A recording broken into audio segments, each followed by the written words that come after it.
It was God's fault. He saw all of it and he could have stepped in at any point but didn't, and that for a long time was what I believed. Field hockey was my life. By the time I was 12, I made it onto an adult team in my hometown Oxford in the UK. I was at a party that year with my teammates and I met a man who seemed really friendly. He suggested we go outside to talk.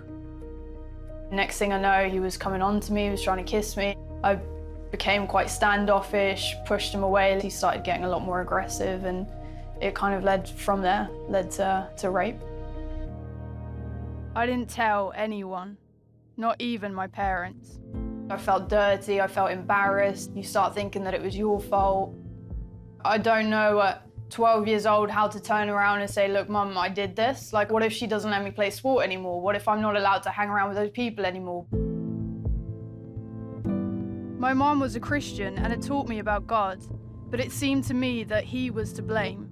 I was already so angry. I was already at a point in life where I didn't want to know about some God that loved me and protected me. And, you know, so I never had my own relationship. I poured all my energy into competing and tried to pretend it never happened. Then, just before I turned 13, a man in his 30s struck up a friendship with me. Big brother, cool friends, wanted to be a part of his life. And so I think when he started showing me attention, I started feeling a bit special again and like all the other stuff, you know, was left behind. I didn't realize he had other motives. First, he got me to run drugs for him.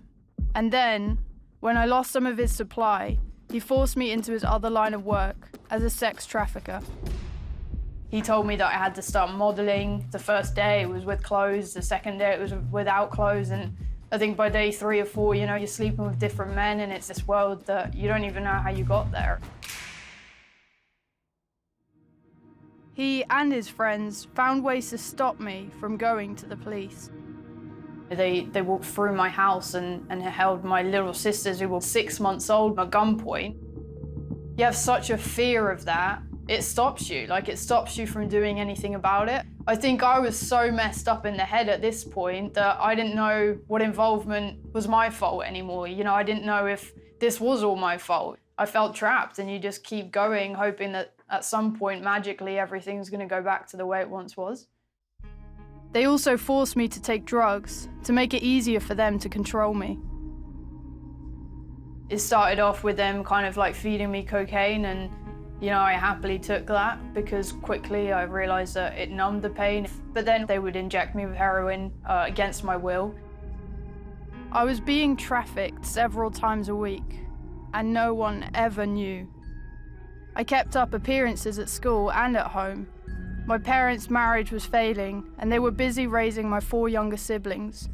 They thought I was completely focused on my dream of playing pro field hockey. It was my outlet. Everything would build up, build up, build up, and that was my identity and my release. I'd been a sex slave for 6 years, and I saw no way out.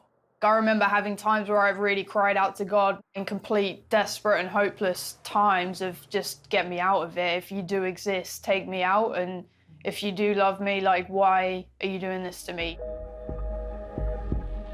Then, when I was 18, my abusers were tipped off about a police raid, and they panicked.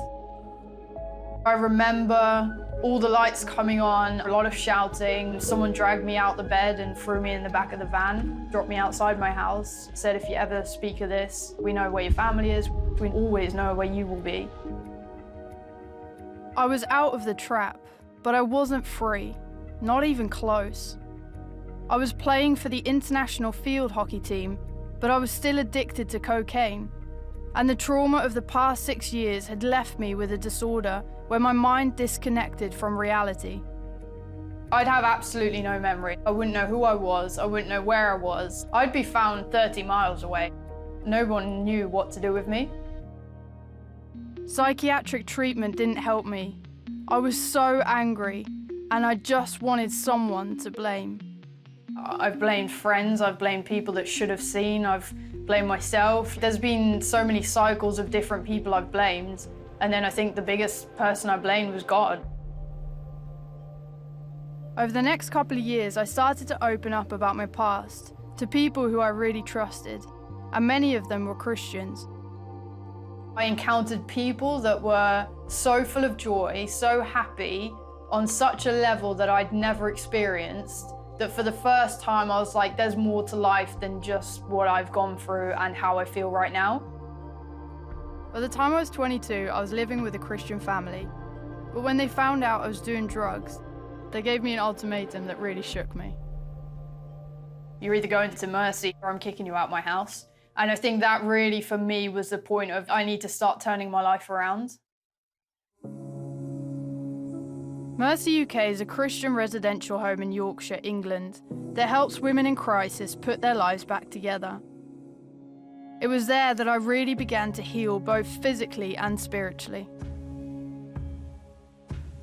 I read a book called Is God to Blame? For the first time, I really understood that God wasn't some evil man up in the clouds looking at what was happening to me. God cried with me, and that pain for him was probably even more painful than it was for me. And I fell down on my knees, I started crying, and I asked for forgiveness. And I was just saying sorry over and over again for blaming the God that loves me more than anything else on this planet.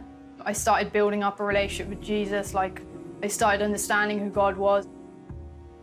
I saw a Christian counsellor for the next 3.5 years, and I learned who I really am in Christ.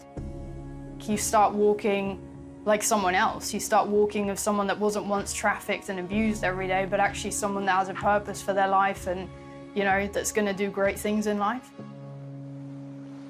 A few years after that, in 2016, while I was on vacation in Greece, I met Brian, who's a senior chief in the US Navy. We got married just over a year later. I have peace now because I know God always had a purpose for my life. I'm accepted. I'm at a place today where I'm forgiven, I'm free, I'm without blemish, without fault, and everything I do, he wipes clean.